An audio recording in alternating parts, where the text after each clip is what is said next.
मैं आपको सुनाने जा रहा हूं अपनी मंडली की सदस्य रश्मि कुलश्रेष्ठ की लिखी कहानी प्रेम विवाह। आज चांद एकदम चकाचक चमक रहा था। ये दूर तक बिखरी चांदनी, लुप झुप होते तारे ऐसे कि दिल खुश हो जाए। लेकिन लक्ष्मण कॉलोनी के 74 नंबर मकान में माहौल एकदम उल्टा। गोल चांद के बजाय सूजा चेहरा, चांदनी के बजाय घुप अंधेरा। यहां चमकते तारे तो वहां संजय बेचारे। आज चांद को तो देखो कैसा स्माइली बना हुआ है, ऐसे खीसे निपोर रहा है जैसे हमारी हालत पे हंसी आ रही हो। जी मैं तो आता ना कि इस चांद का ना क्या ना कर दें। चांद को देख के संजय किल से जा रहा था। करता भी क्या बेचारा। सुबह से उसका लक खराब जो चल रहा था, जो बहस में हारने से लेके बॉस की फटकार से गुजर के पिताजी के फोन पे रुका। शाम को ही तो पिताजी ने फोन टुनटुनाया था ये बताने के लिए कि उसकी शादी तय कर दी गई है वसुधा से। अरे वसुधा, पिताजी के लंगोटिया यार मिश्रा अंकल की बेटी। बचपन में तो बड़ी शैतान की नानी थी, कितनी शिकायतें पहुंचती थी उसके घर। संजय बचपन वाली वसुधा को याद करने लगा। अरे अभागों के लव स्वप्न पूरे होते हैं क्या जो तेरे होते बेटा संजय। पहले किस्मत कच्ची निकली और अब पिताजी ने कह दिया ले बेटा चढ़ जा सूली पे। कितनी बार आईने के सामने अपना दुखड़ा रो चुका था संजय। करता भी तो क्या, एक ही तो सपना था उसका कि पहले सालों प्यार की पींग बढ़े और प्रेम के झूले से उतरे तो सीधे मंडप में। न जाने कितनी बार सच्ची वाली मोहब्बत का बल्ब जला और फिर फ्यूज हो गया। वो चौथी क्लास की रोली है, उसी को ले लीजिए। हम उसको गर्लफ्रेंड बनाना चाहते थे पर वो भैया बना के चली गई। और वो अंग्रेजन टीना, पापा कसम अगर फेल होने का डर ना रहता ना तो कब का प्रपोज कर दिया होते। हमारे टीचर थे टीना के पापा। स्कूल की दहलीज पार करके कॉलेज की चौखट पे पांव रखा ही था कि दिल गुरमीत में गुम हो गया। हिम्मत जुटाई, प्रपोज किया, पर गुरमीत का जवाब क्या मिला है? Sanjay I am already engaged. सोचा कि चलो कुछ बन जाए तब आसान रहेगा, पर तब तक कंपटीशन और बढ़ गया है। लड़की ये देखती है कि सैलरी में 0 कितने हैं। संजय के दिमाग में नाकाम इश्क के रिकैप बैक टू बैक चल रहे थे। तमाम उम्र चलने वाले अटेम्प्ट टू अफेयर की बैलेंस शीट भर चुकी थी। अब संजय को अरेंज्ड मैरिज करनी थी। शादी का दिन आ गया। शादी की रौनक से जगमगा रहा था घर। यहाँ भाभियों के लगन गीत गूंज रहे थे, वहां सालियों की हंसी ठिठोली, तो इधर मां मंडप पे बैठे संजय की बलाएं लिए जा रही थी। सब खुश थे सिवाय संजय के। पंडित जी ने जब फेरों के लिए उठाया तो लगा किसी ने पैर में पत्थर बांध दिए हैं। 1-2 भारी कदमों के बाद कदम तेज हुए, फिर और तेज। वो दौड़ने लगा। दौड़ते दौड़ते बाहर निकला ही था कि धड़ाम से गिरा और उसकी आंख खुल गई। डरावने सपने के खौफ से पीला पड़ गया था संजय का चेहरा। अगली शाम प्रेम प्रयासों के सबूत यानी लव लेटर्स के टुकड़े, आई लव यू वाले ग्रीटिंग्स, तमाम गिफ्ट्स और उनके पैकेट पहले अलमारी से जमीन और जमीन से डस्टबिन तक जा ही रहे थे कि मोबाइल बजा। पिताजी थे। बोले वसुधा की तस्वीर भेजे हैं, वो क्या बोलते हैं तुम्हारे मेल पर। हाँ परसों आ रहे हो ना। संजय ने हाँ कहकर फोन रख दिया। एक नजर डस्टबिन पे डाली, अगली लैपटॉप पर। पिताजी भी ना जरूर उस बांके से कराए होंगे, तभी हेन का तेन कर दिया। संजय बुदबुदाया। डाउनलोड में पड़ी तस्वीरों में लड़कियां तो कई दिखी, लेकिन आधी अधूरी। किसी का सिर गायब, किसी की आंख। क्रॉप की हुई तस्वीरों में वसुधा कौन थी क्या पता। एक तो अरेंज मैरिज, ऊपर से वसुधा को अब तक देखा भी नहीं। कुप्पे सा सूजा मुंह लेके संजय अपने शहर पहुंचा और जब तस्वीरों वाला किस्सा सुनाया तो पिताजी बगलें झांकने लगे। कोई बात नहीं बेटवा, अरे कल ही तुमको मिला लाएंगे। नहीं। संजय ने ना तो कह दिया, लेकिन दिल चिल्ला चिल्ला के बोल रहा था हां बोल दे रे पगले।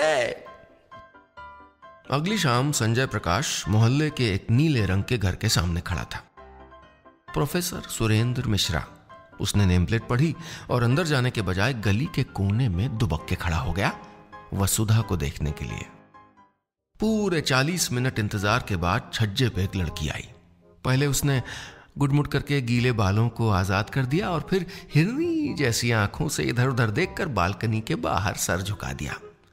गीले बाल आगे झूलने लगे और उनसे बूंदें टपकने लगी, टप टप टप टप। जब मोतियों का झरना थमा तो वो बाल सुलझा के पलटी और चली गई। उसकी निगाहें उसे ताड़ते संजय से होके घूमी थीं। दिल ऐसे धड़का मानो सीने से बाहर निकल आएगा। पहली नजर का प्यार हो गया था संजय को, लेकिन गलत पते पर।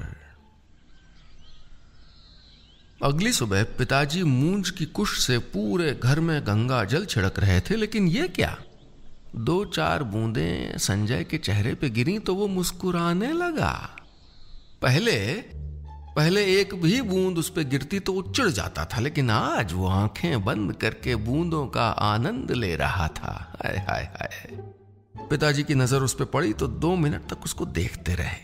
संजय ने आंखें खोली तो देखा कि पिताजी सामने खड़े घूर रहे थे। उसने फौरन आंखें बंद कर ली। अरे संजय, कहाँ खोया खोया रहता है? वसुधा से मिला है क्या? पिताजी ने जैसे ही वसुधा का नाम लिया तो उसको करंट लग गया। नहीं पिताजी। आंखें चुराकर संजय ने पिताजी से बात छुपा ली। संजय की आने वाली रातें अब उस भीगे बालों वाली नाजुक और खूबसूरत लड़की के नाम हो गईं, जिसका उसको नाम तक नहीं मालूम था। क्या बला है वो? अरे लड़की है कि जादूगरनी, एकदम कब्जिया लिया है हमको। लेकिन अब क्यों? हमारा स्टेटस तो पिताजी ने कमिटेड बना दिया है। पिताजी से बात करें या पहले प्रपोज करें? यार रह नहीं दे, वसुधा से तो रिश्ता लग ही गया है। इश्क ने संजय को शेक्सपियर का हैमलेट बना दिया। वो समझ नहीं पा रहा था कि करें तो करें क्या। दिल और दिमाग के लंबे डिस्कशन के बाद मिस्टर दिमाग ने फैसला सुना दिया। बोला, बस संजय, बहुत हो गया ये मोहब्बत का ड्रामा। चुपचाप वसुधा को वाइफ ऑफ संजय बनाओ बस। लेकिन रात के साथ सारी दलीलें फुर्र। अगली सुबह संजय फिर उसी गली में था। थोड़ी देर बाद वो बाहर निकली और संजय भी किसी चुंबक की तरह खींचता चला गया। एक्सक्यूज मी, ऐसा क्यों लग रहा है जैसे आप हमारा पीछा कर रहे हैं? उसने पलट के जैसे ही पूछा, संजय हड़बड़ा गया। I am Sanjay, project manager in informatics. घबरा गया बेचारा। लड़कियों के सामने नर्वसिया जाता था ना। लेकिन ये देखो, उसने कुछ न कहा, बस हल्के से मुस्कुराई और चल दी। वहां खड़ा संजय उसी मुस्कान में उलझ के रह गया। रात को अपने कमरे में माधुरी दीक्षित के पोस्टर के सामने उसने तमाम सवालों का पुलिंदा खोल दिया। बोला, क्यों मुस्कुराई थी तुम? हैं? क्यों मुस्कुराई थी? कहीं वसुधा की सहेली तो नहीं हो, या फिर हमारी पर्सनैलिटी से इंप्रेस हो गई हो? ये तुम्हारी मोनालिसी मुस्कान का राज क्या है? मुस्कान के तिलिस्म में संजय उलझता जा रहा था। संजय के प्यार का बुखार अफसोस 104 तक पहुंच गया। तभी तो क्या सब्जी मार्केट, क्या पंसारी की दुकान, क्या मेडिकल का सामान, सब कुछ प्रकाश मोहल्ले से ही आता था। और हद तो तब हो गई जब मां ने माचिस मंगाई और संजय वहीं पहुंच गया इस उम्मीद में कि उनका दीदार हो जाए। कहा संजय, इतना टाइम लगता है माचिस लाने में? कब से इंतजार कर रहे हैं? घर पहुंचते ही मां नाराज हो गई। वो मां मनोज मिल गया था, उसी से गपियाने लगे। इश्क ने झूठ बोलना भी सिखा दिया था बखूबी। नहीं तो मजाल है कि मां से आज तक कुछ छुपाया हो। रोली, टीना, गुरमीत जैसे तमाम नाकाम अटेम्प्ट पर मां का ही तो आंचल गीला किया था। लेकिन आज इश्क ने निकम्मा ही नहीं, झूठा भी बना दिया। अमावस की रात थी, लेकिन संजय पूनम के चांद का दीदार कर रहा था। वो छज्जे पे खड़ी थी और स्ट्रीट लाइट की रोशनी से उसका चेहरा ऐसे दमक रहा था जैसे हैलोजन की लाइट हो। इश्क ने कर दिया निकम्मा, वरना संजय बाबू भी आदमी थे काम के, तभी तो निरे निठल्लों की तरह वहां खड़े थे। थोड़ी देर बाद वो अंदर चली गई और संजय भी लौट आया। इस प्यार को क्या नाम दूं? संजना या संजू? संजय की संजू।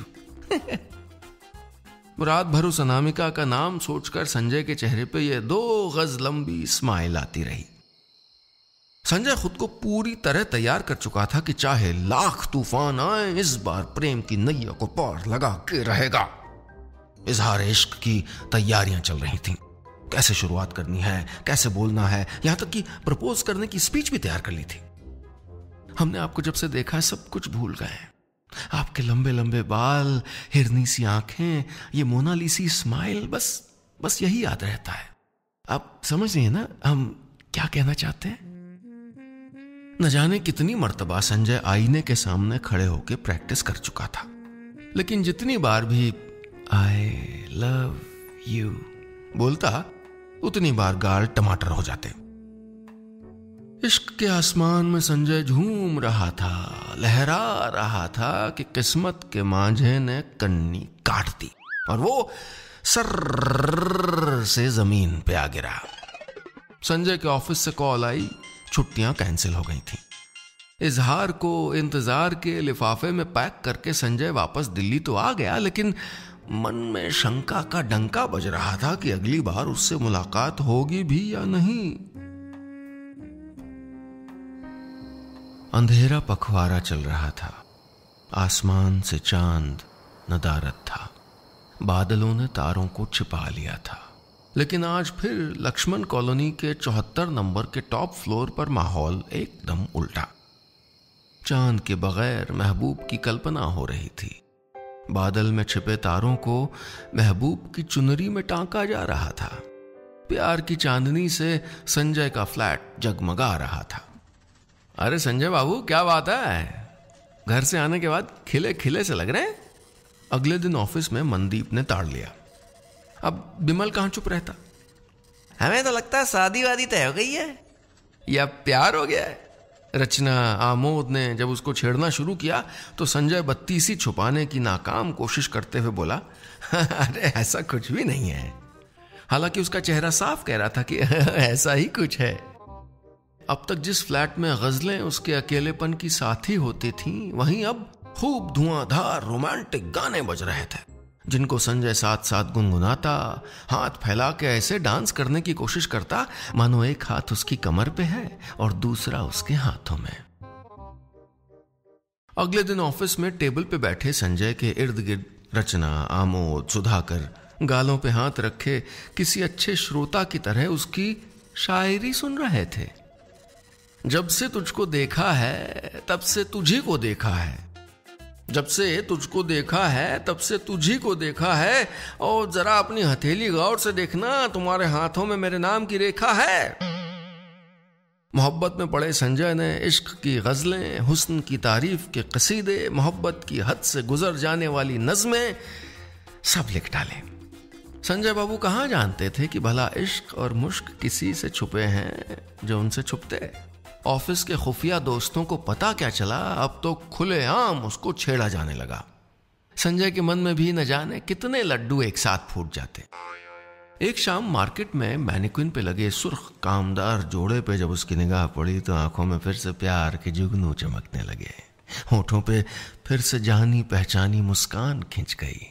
संजय बाबू तय कर चुके थे कि चाहे जो हो जाए वो अब वसुधा से शादी नहीं करेंगे, क्योंकि उनका प्यार कोई और है।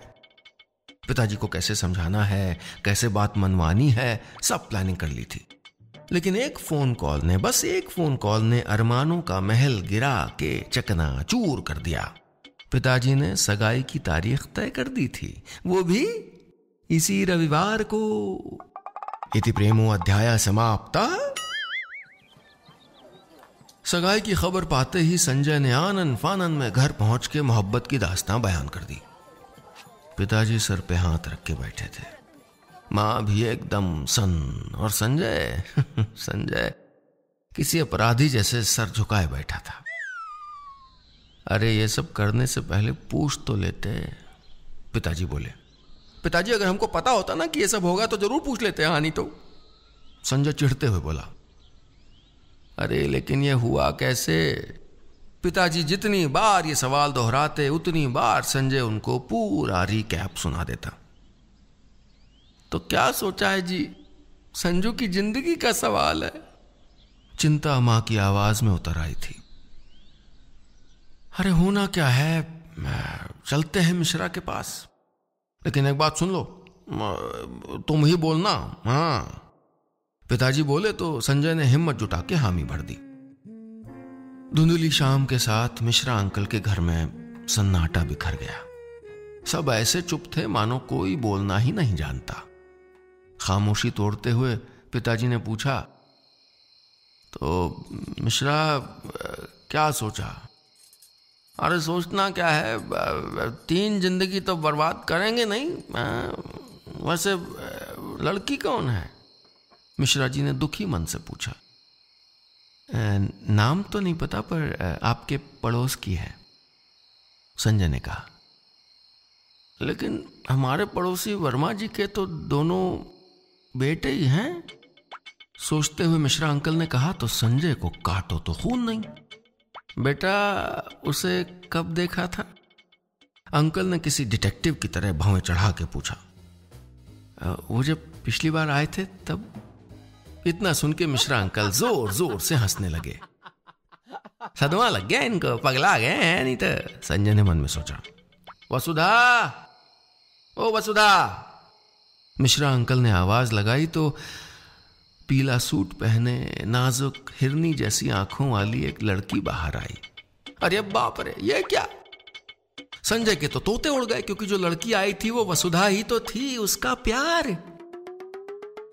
मिश्रा अंकल डिटेल में बताने लगे कि घर में शादी के पहले मरम्मत होने की वजह से वो कुछ दिन से पड़ोस वाले घर में रह रहे थे।